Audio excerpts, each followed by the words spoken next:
Market లో invest చేసి మీ డబ్బులు డబుల్ చేసుకోవాలనుకుంటున్నారా? సుందరరామిరెడ్డి గారి లైవ్ సెమినార్ కి అటెండ్ అవ్వండి.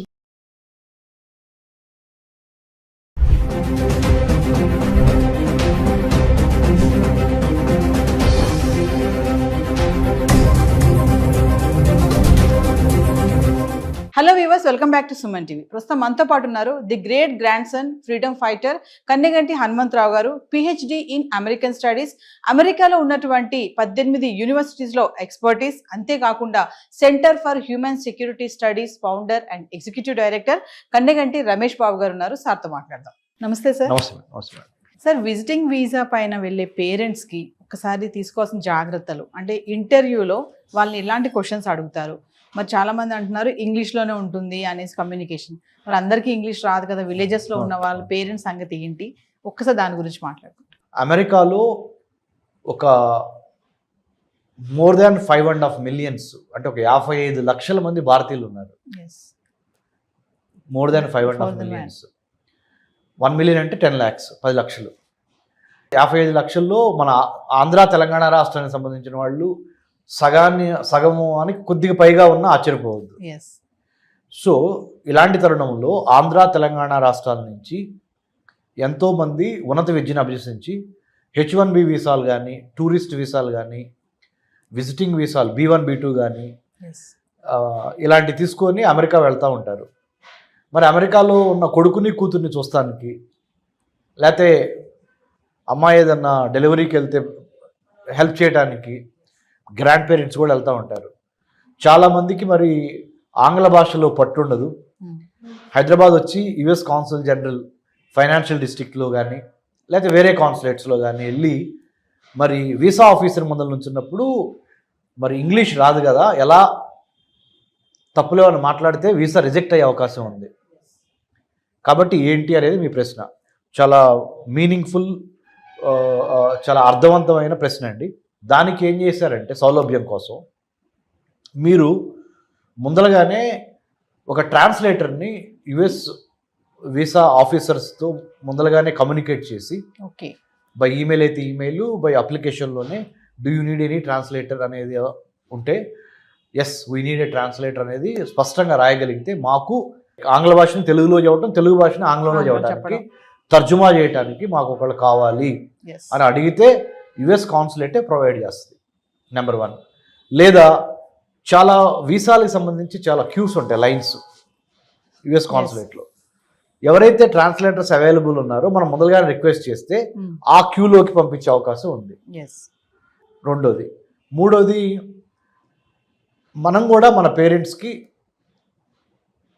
మాట్లాడేది 4 మాటలైనా ఖచ్చితంగా మాట్లాడటానికి ముందలుగానే మనము ప్రిపేర్ చేయాలి. మానసికంగా మన తల్లిదండ్రులను కానీ మన బంధువుల్ని కానీ ఎవరైతే అమెరికా వద్దాం అనుకుంటున్నారో మనకు హెల్ప్ చేయడానికి వాళ్ళని ముందలుగానే మానసికంగా సంసిద్ధం చేయాలి. ఎలా అంటే, ఎక్కడికి వెళ్తున్నావు? నేను పలానా మా అమ్మాయి దగ్గరికి లేకపోతే మా అబ్బాయి దగ్గరికి వెళ్తున్నాను. ఎన్నాళ్ళు ఉంటారు?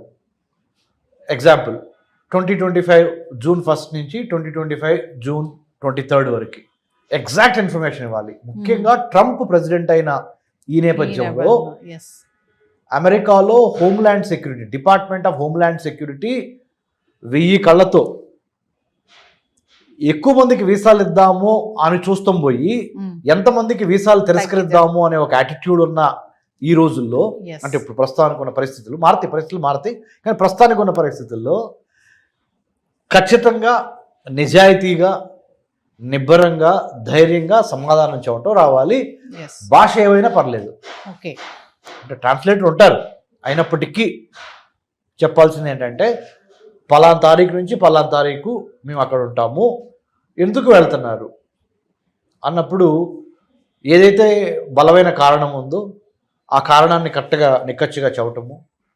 ఇదివరకిట్లాగా ఒక వీసా తీసుకొని ఇంకో పని మీద వెళ్ళి మనసులో ఒకటి పెట్టుకొని బయట వీసా ఆఫీసర్కి ఒకటి చెప్పి ఎలాగోలా సముద్రం దాటేసి సముద్రాలు దాటేసి అమెరికాలో అడుగు పెడదాం అనే ఆ ట్రెండ్ ఏదైతే ఉందో ఆ వరవడికి ఇప్పుడు ఒక ఫుల్ స్టాప్ పడింది.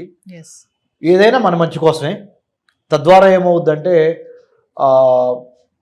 ఇప్పుడు ఏమవుతుందంటే నవీన్ గారు 10 మందికి నిజంగా జెన్యూన్ రీజన్స్ ఉన్నా ఒకళ్ళు తప్పు చేయటం వలన మిగతా 9 మందికి ఆ అవకాశాలు దెబ్బతినిపోతాయి. ఎస్, ఇది కరెక్ట్. దయచేసి మనం కూడా బాధ్యతతో మెలగాలి, ఉన్నది ఉన్నట్టుగా చెప్పాలి. మన దేశ పరువు ప్రతిష్టని ప్లస్ మన కుటుంబ పరువు ప్రతిష్టని కాపాడుకోవాలి. అబద్ధాలు చెప్పొద్దు అనే దాని మీద మానసికంగా మీరు సంసిద్ధులై వెళ్ళండి. తద్వారా దేశానికి పేరు తెచ్చిన వాళ్ళు అవుతారు, మన రాష్ట్రానికి, మీ ఊరికి, మీ కుటుంబానికి పేరు తెచ్చిన వాళ్ళు అవుతారు. అంటే ఇప్పుడు ఉన్నటువంటి పరిస్థితిలో వీసాస్ అన్ని కూడా కొంచెం స్ట్రిక్ట్ అయిపోయాయని అనుకో. చాలా స్ట్రిక్ట్ అయింది, కొద్దిగా కదండి, చాలా స్ట్రిక్ట్ అయినాయి. ప్రేక్షకులకి నేను చెప్పేది ఏంటంటే, ఎవరైతే చూస్తున్నారో ఈ ప్రోగ్రాము, ట్రంప్ ప్రవేశపెట్టిన స్ట్రిక్ట్ పాలసీస్ ఏవైతే ఉన్నాయో ఇప్పుడు, ఏది ఇమిగ్రేషన్ కానీ, హైర్ ఎడ్యుకేషన్ కానీ, H1B వీసాలు, లేకపోతే జాబ్స్ గురించి కానీ, ఇవి అమెరికా మిత్రపక్షాలతో పాటు ఆర్థికంగా ఎదుగుతున్న మిగతా చాలా countries, UK, Australia, Japan, South Korea, Canada, France, Germany, ఇలా ఇటలీ, ఈ చాలా దేశాలు ఈ విధానాన్ని ప్రవేశపెట్టబోతున్నాయి.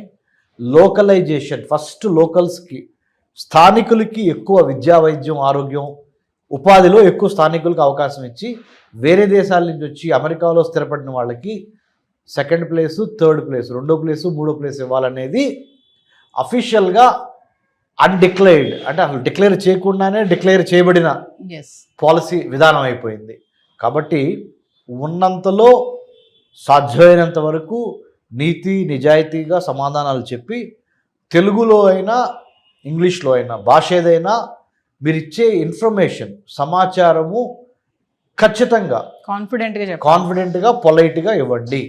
ఈ ఇచ్చే పరిణామ క్రమంలో మీ తల్లిదండ్రుల్ని కానీ, మీ డిపెండెంట్స్, మీ మీద ఆధారపడి అమెరికా వద్దాం అనుకుంటున్న వాళ్ళు ప్రిపేర్ చేయండి. ఆ విధంగా మానసికంగా ప్రిపేర్ చేయండి, హోంవర్క్ చేయండి. Plan, prepare, perspire and inspire. అంటే ముఖ్యంగా చక్కగా ప్రణాళిక వేయండి. ఇంట్లో కూర్చోబెట్టి హోమ్ ట్యూషన్ లాగా చెప్పండి పేరెంట్స్కి, అమ్మ ఇట్లా వీసా ఆఫీసర్ అడుగుతారు, నువ్వు ఇట్లా చెప్పు, ఉన్నది ఉన్నట్టు చెప్పాలి. ఎందుకంటే డాక్యుమెంట్స్ మ్యాచ్ కాలేదు, చెప్పేదానికి డాక్యుమెంట్స్ మీద ఉన్నదానికి తేడా ఉందనుకోండి, సారీ. కాబట్టి మంచి మెలకువలతో ఉండండి. అద్భుతంగా మీకు వీసాలు వస్తే భయపడొద్దు. మీకు ఎటువంటి సందేహాలున్నా డాక్టర్ రమేష్ కన్నగంటి నేను ఉన్నాను, మీకు సహాయం చేస్తాను. I did my PhD in American studies. America చాలాసార్లు వెళ్ళొచ్చి అమెరికన్ అధికారులతో కూడా చాలా యూనివర్సిటీస్లో పనిచేయడం వల్ల మాకు కొంత అనుభవం ఉంది. అనుభవాన్ని మీకు షేర్ చేస్తాను. Thank you sir. Thank you Nagendra గారు.